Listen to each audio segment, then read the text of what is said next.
सखर मां मूंखे आगाह कंदा हलूं त सिविल अस्पताल जे आइसोलेशन वार्ड में दाख़िल कोरोना जी मरीज़ औरत फ़ौत थी वई आहे। ब्रेकिंग न्यूज़ है मांखे सखर में अपडेट कंदा हलूं त सिविल अस्पताल जे आइसोलेशन वार्ड में दाख़िल कोरोना जी मरीज़ औरत फ़ौत थी वई आहे। गुज़िरियल 24 कलाकनि दौरान कोरोना वबा के 3 मरीज़ फ़ौत थी चुका आहिनि। सखर में गुज़िरियल 24 कलाकनि दौरान कोरोना जा 201 नवां केस रिपोर्ट थिया आहिनि। अवांखे अपडेट कंदा हलूं। अहम ख़बर आहे त सखर जी सिविल अस्पताल जे आइसोलेशन वार्ड में दाख़िल कोरोना जी मरीज़ औरत फ़ौत थी वई आहे।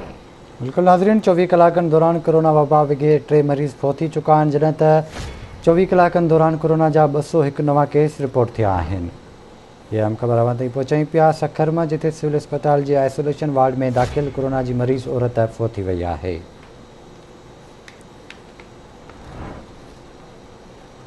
अवांखे अपडेट कंदा हलूं। ब्रेकिंग न्यूज़ है त सखर में सिविल अस्पताल जे आइसोलेशन वार्ड में दाख़िल कोरोना जी मरीज़ औरत फ़ौत थी वई आहे।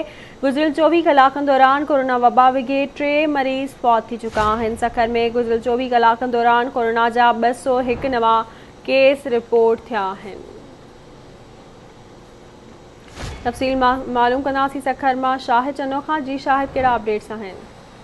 जी बिल्कुल, सखर के सिविल अस्पताल में आइसोलेशन वार्ड में दाखिल कोरोना वबा सबब पुराने सखर जे वसपुर बाड़े जी 35 वरियन जी औरत सलम ज़ाल गुलशन जेका आहे उहा अॼु फ़ौत थी वई आहे।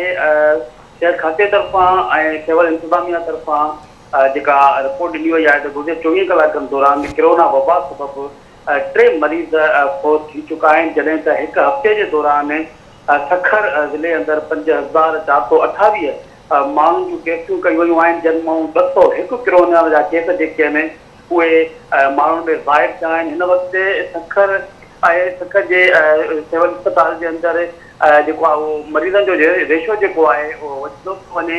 सिविल अस्पताल इंतज़ामिया जेको आहे उहो कोरोना वधण जो ख़दशो ज़ाहिर करे छॾियो आहे ऐं इहो बि चयो आहे त जेके केसिस आहिनि जेके टेस्टियूं वरितियूं पवंदियूं आहिनि उन्हनि माण्हुनि खे जेको ऑक्सीजन ऐं आइसोलेशन ते दाख़िल कयो वियो आहे। जी ठीकु आहे शाहिद, वॾी महिरबानी अवां जी तफ़सील खां आगाह करण लाइ।